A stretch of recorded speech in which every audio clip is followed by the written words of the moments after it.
Welcome once again to my channel.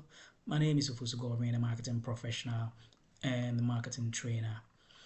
In today's live show, we're going to be talking about crafting compelling sales pitch, especially online, because we are in the digital marketing era where digital marketing is actually taking stance in marketing, even though traditional marketing is big and highly important. I think sales pitching as well, taking it online is also very important. So now let's look at sales pitch. We all know that sales pitch is simply a message, presentation, or a line of talk that is used to inform, differentiate, persuade target audience about a product, service, or an offering, be tangible or intangible.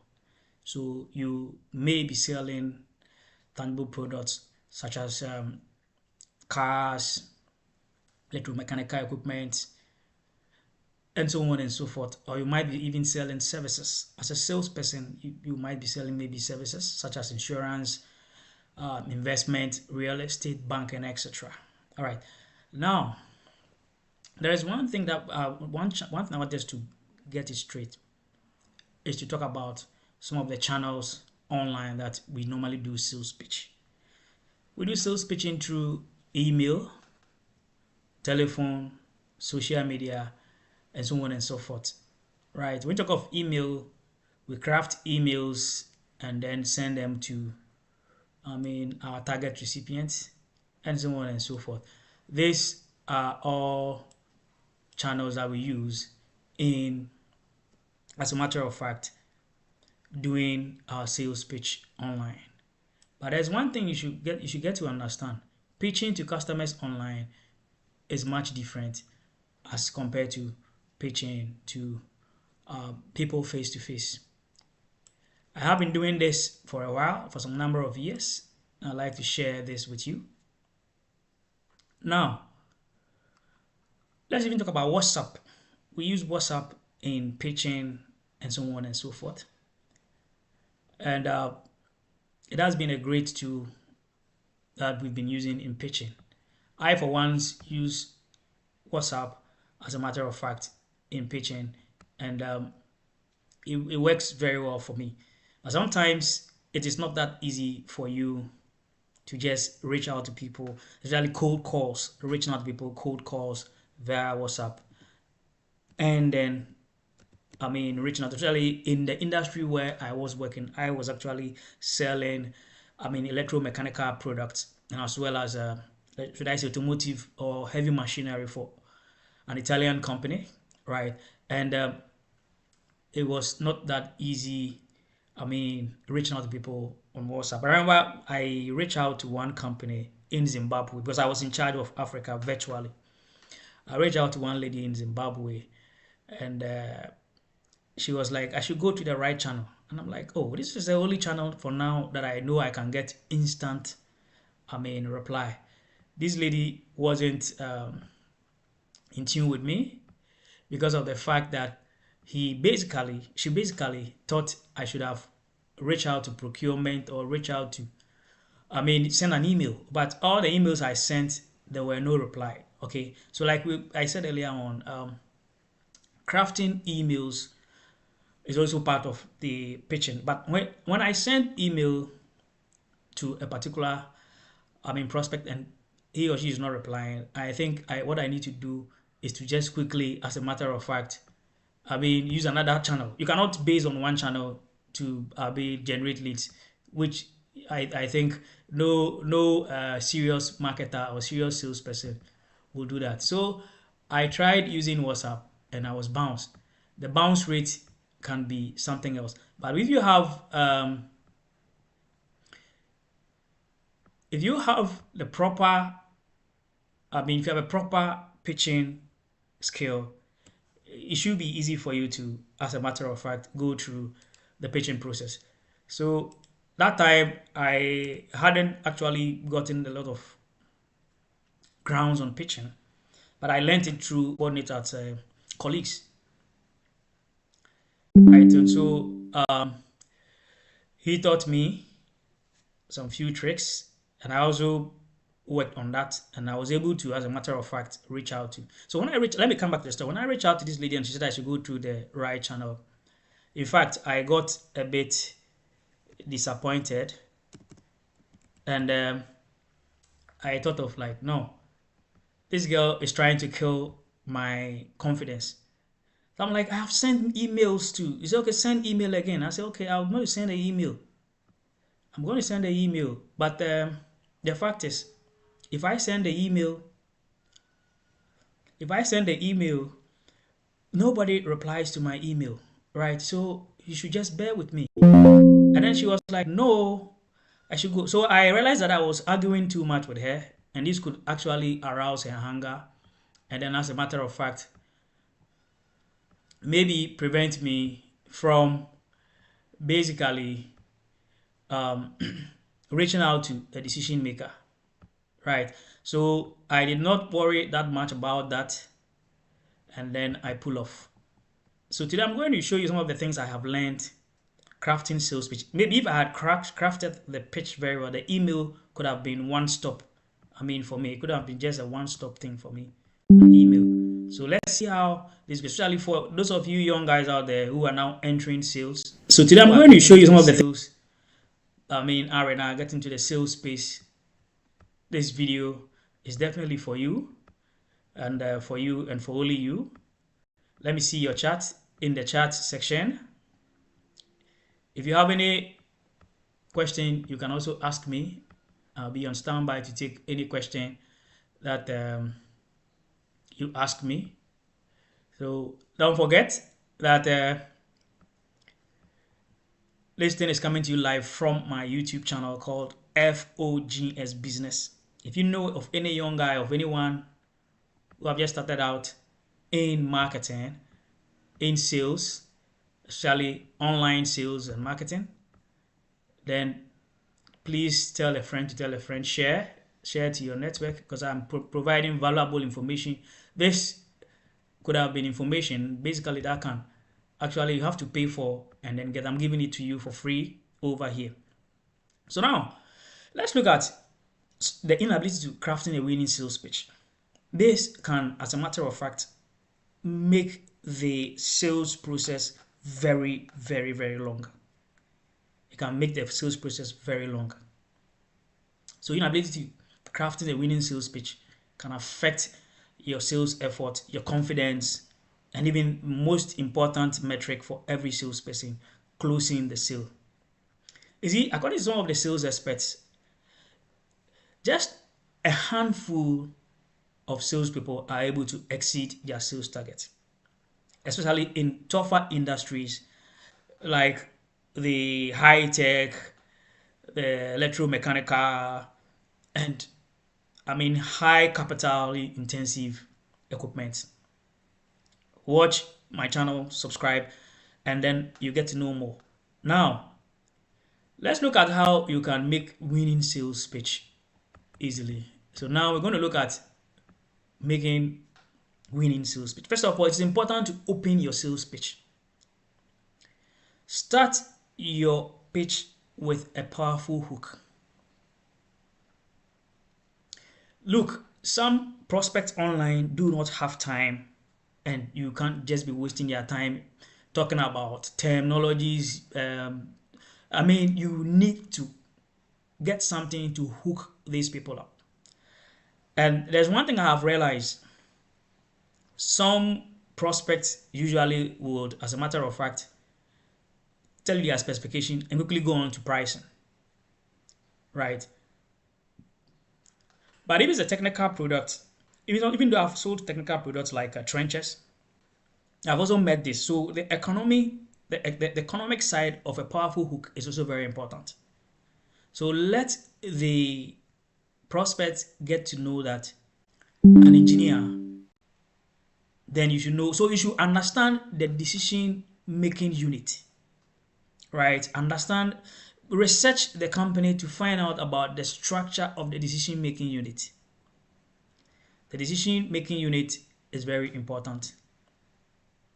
Also, ensure that you prepare pitches to for gatekeepers. When I talk of gatekeeper, I'm talking of it could be receptionist, it could be personal assistants. Most often, or sometimes, some of these communications get to these gatekeepers, right? It gets to some of these gatekeepers, receptionists, personal assistants, and so on and so forth.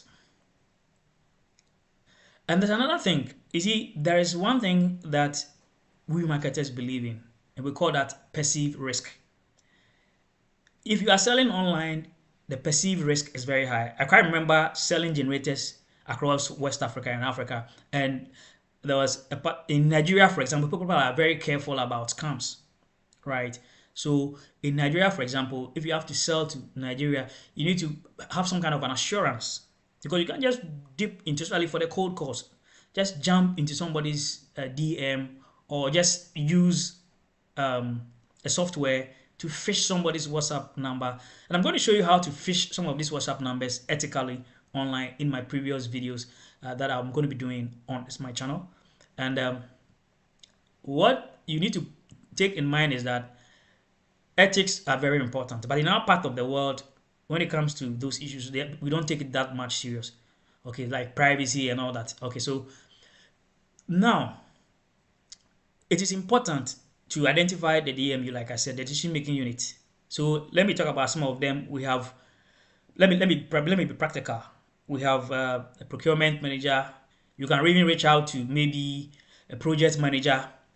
Those of you working in the engineering sector, you can reach out, for example, to even, let's say, a PA or a receptionist, right?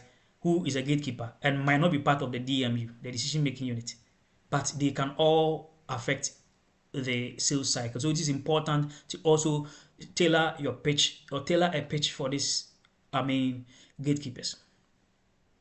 You see, when social media or even Facebook Messenger, it is important to be snappy. Introduce yourself and your company quickly and quickly go straight to the point. There's no need telling the prospect about the history of your company, right? Unless he asks you to tell him or her the history of your company. People will sometimes not reply. You just send hi, and sometimes it can take the whole day to, as a matter of fact, get a reply. Sometimes it can take even more than a day to reply. And if you are not lucky, like I said earlier on, if the WhatsApp is being managed by a gatekeeper, like a PA, personal assistant, then you see encoding of the messages is another thing, right? So it is important to make sure that you go straight to the point. See, 50% of prospects are irritated by vague and generic sales pitch. So don't draw blank, don't be vague. Research your prospect and tailor your pitch. You see, some of the top sellers are very good researchers. And that is one thing a lot of salespeople don't know. Research the company very well. Build, like I said, build or develop pitch for the gatekeepers so that you can build relationship. It is important to build relationship with the gatekeepers. And in building relationship with the gatekeepers, you need, as a matter of fact, to build a pitch that can build that relationship. You see, top sellers are those who research a lot. Now, if you have been able to get to, let's say, a gatekeeper, let's say a receptionist or a PA, sometimes some of the PAs will even prefer to take your message or the pitch, the actual pitch. So make sure that the core competence of your company is at your fingertips. The core competence of your product and services is at your fingertips. And you have been able to align that to the company's, capabilities and so on and so forth.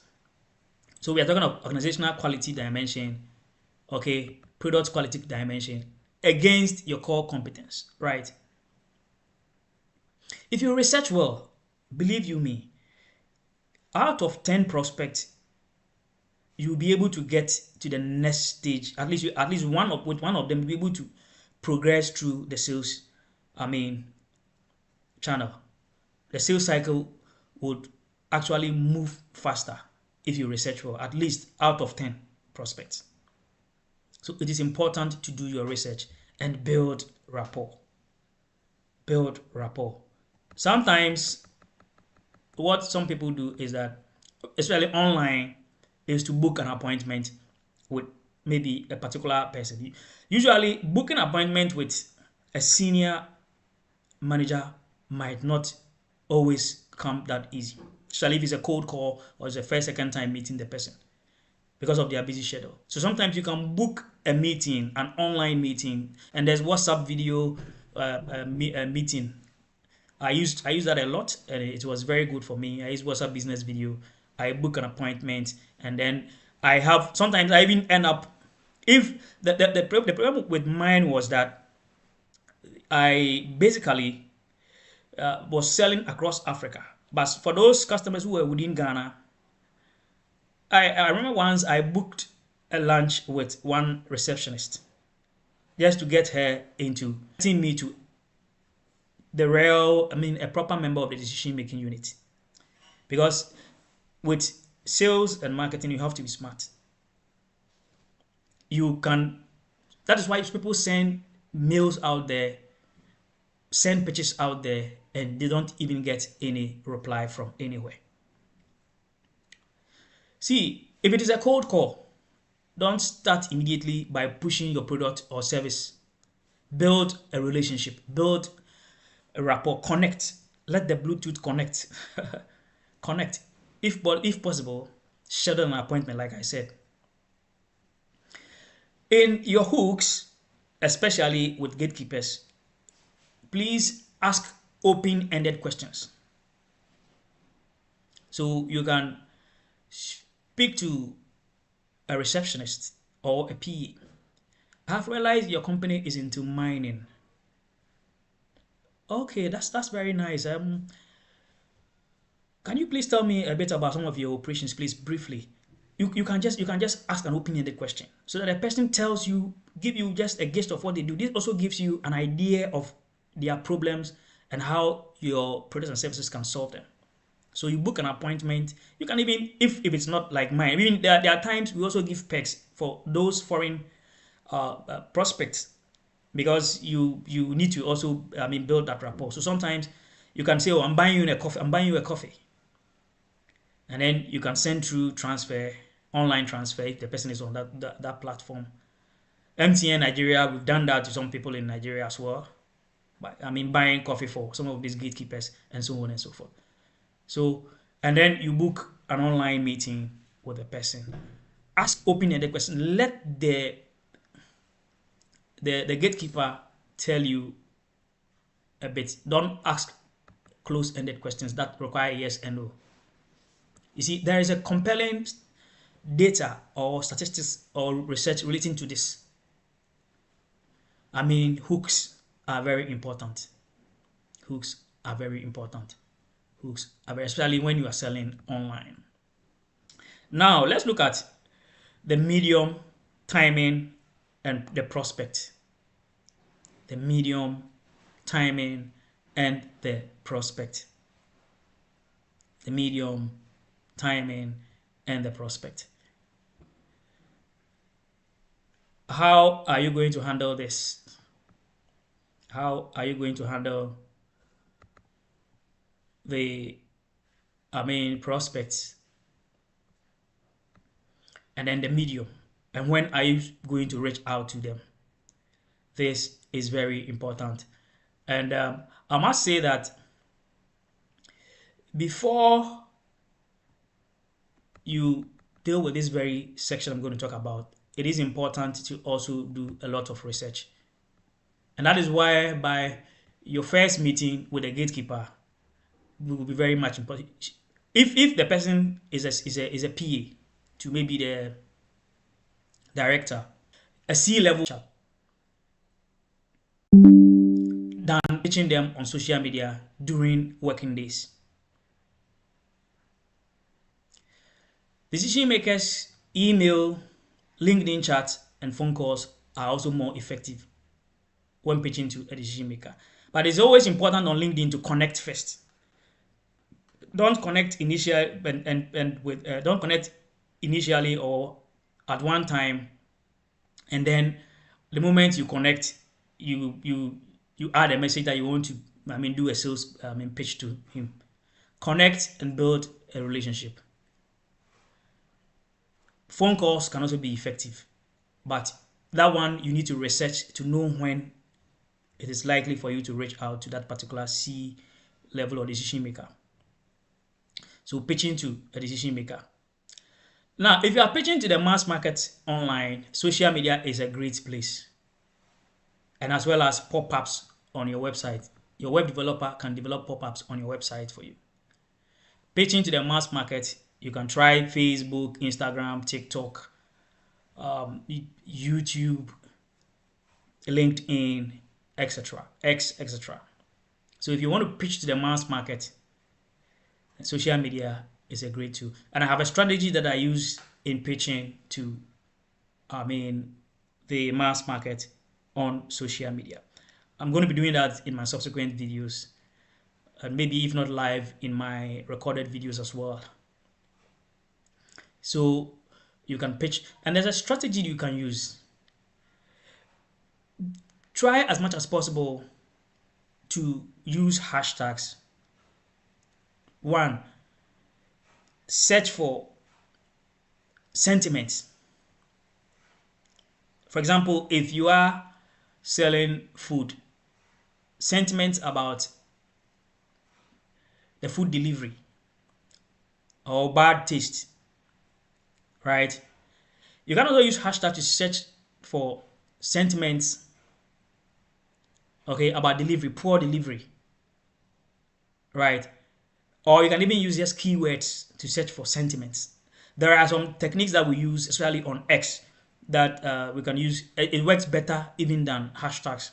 And I'm going to be I have done a video on that already. I'm going to be doing a video on it very soon on my channel. So you need to stick up and stay tuned.